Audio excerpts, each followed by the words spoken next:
Fala, meu querido aluno! Pessoal, vamos continuar os estudos de lógica proposicional. Lembrando, turma, que nós estamos trabalhando aquela parte de operadores lógicos, tá? Que é aquela noção que você pode juntar as sentenças às proposições simples através de um conectivo e aí você vai valorar. Lembrando que você vai valorar, lógico, verdadeiro e falso através da tabela verdade, mas a gente precisa compreender que cada conectivo tem uma respectiva tabela verdade e tem algumas propriedades também. Beleza? Lembrando, eu me chamo Ian, não é possível que você já chegou até aqui e não sabe o meu nome, beleza? Lembrando, pessoal, segue lá no Instagram, @professor Ian Ribeiro, vem comigo aqui. Pessoal, o conectivo que a gente vai trabalhar agora, o operador, né, na verdade, ele é chamado de condicional. Turma, eu quero que você entenda que na condicional é sempre uma relação de causa consequência, certo? Existe uma tendência nas bancas de não falar mais condicional. Como assim? Ian? É porque, na verdade, turma, como você tem uma relação de causa-consequência, você tem de uma sentença implicando na outra. Então, a minha condicional, ela também pode ser chamada de implicação, justamente por essa relação de causa-consequência. Beleza?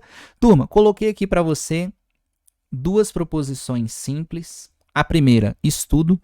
Lembrando que proposição simples você tem que ter sentido completo e verbo, e dentro do determinado contexto você diz se é verdadeiro ou falso. E eu tenho aqui que é o que? O não trabalho. Aí a ideia, turma, é você juntar essas duas informações através de uma causa-consequência, através de uma condicional, beleza? Então vamos lá, ó. Eu tenho algumas situações, notações e também conectivos, tranquilo? Eu tenho uma situação de notações e aqui junto a gente vai associar os conectivos. Turma, diferente das outras que eu puxei apenas uma setinha, nessa aqui não tem como.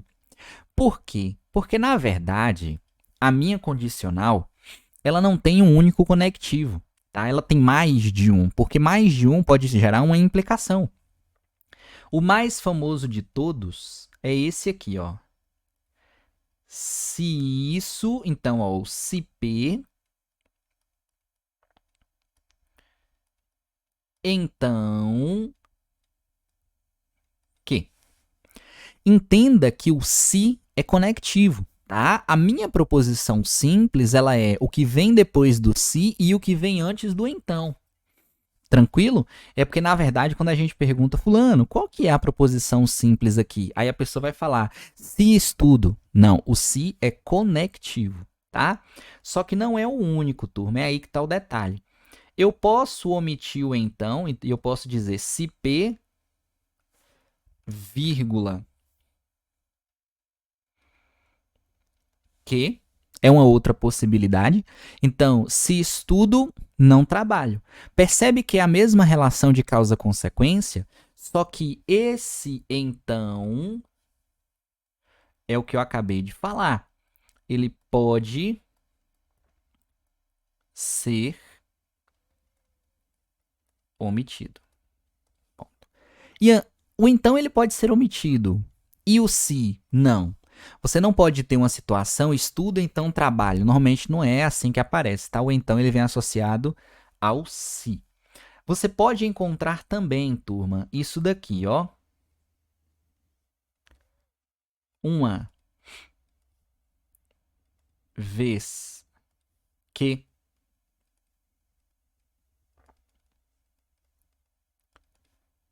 desde que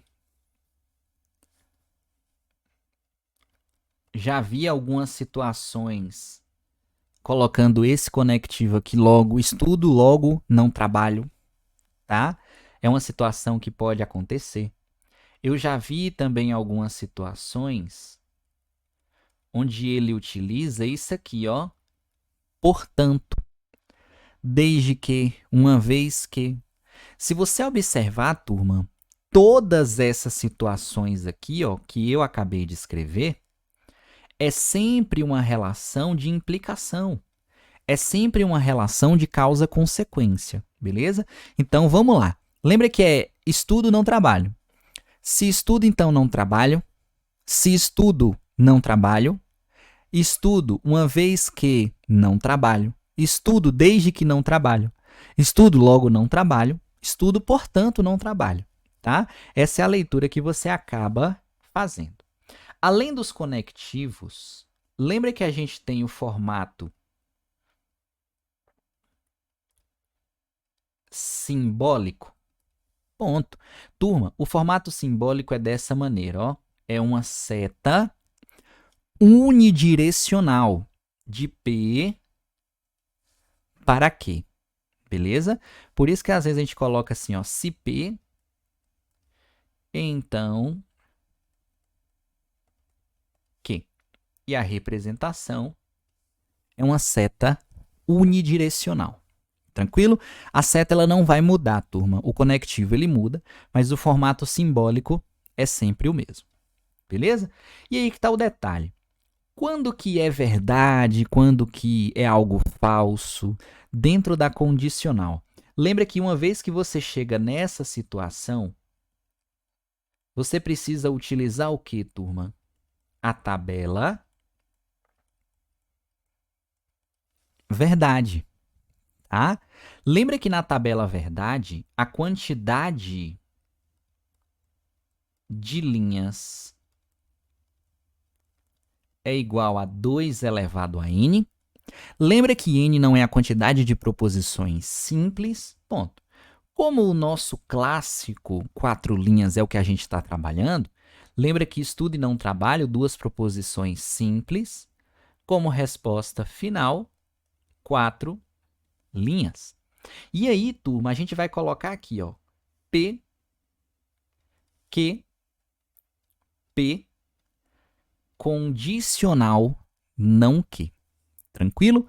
Lembra que P e Q não vai mudar, tá? Isso aqui sempre vai ficar, ó, VV, FF, VF, VF, tá?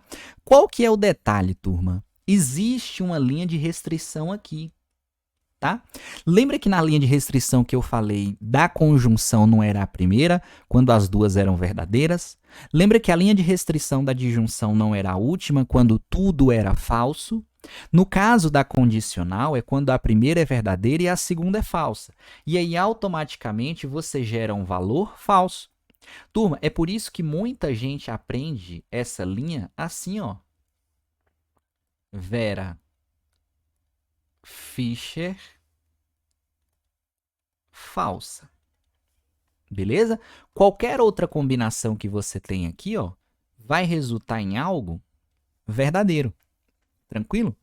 Eu, particularmente, eu não gosto tanto desse Vera Fischer falsa, não.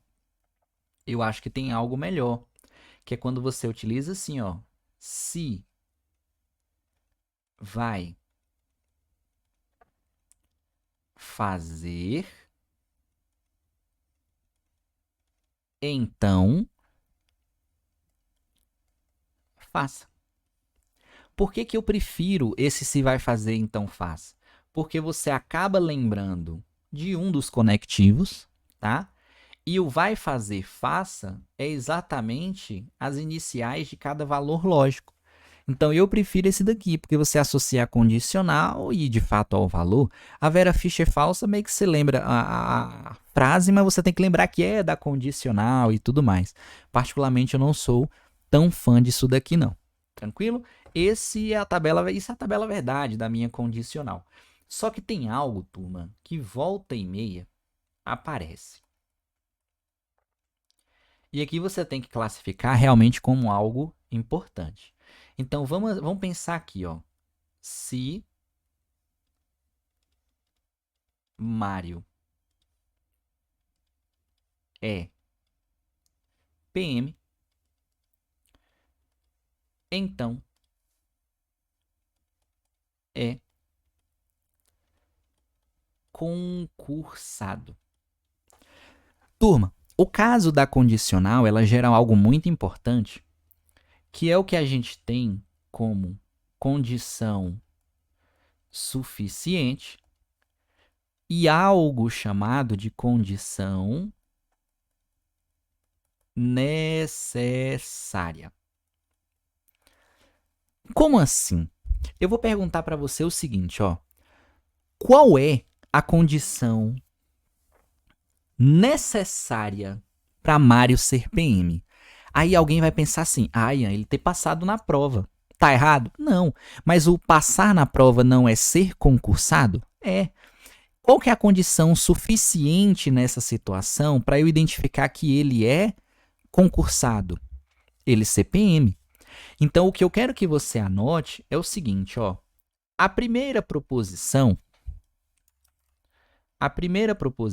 que é a nossa P, ela sempre vai ser chamada de condição suficiente. A segunda proposição, turma, que é a nossa Q, ela sempre vai ser chamada de condição necessária. Como assim, Ian?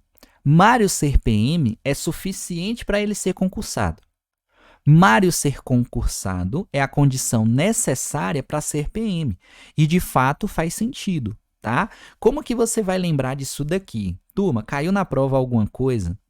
Lembra disso aqui, ó. SUNY. Tranquilo? A ideia do SUNY é você lembrar que quem vem primeiro é a suficiente. Beleza? Quem vem primeiro é a suficiente. Show de bola? Quem vem depois é a necessária. E ponto.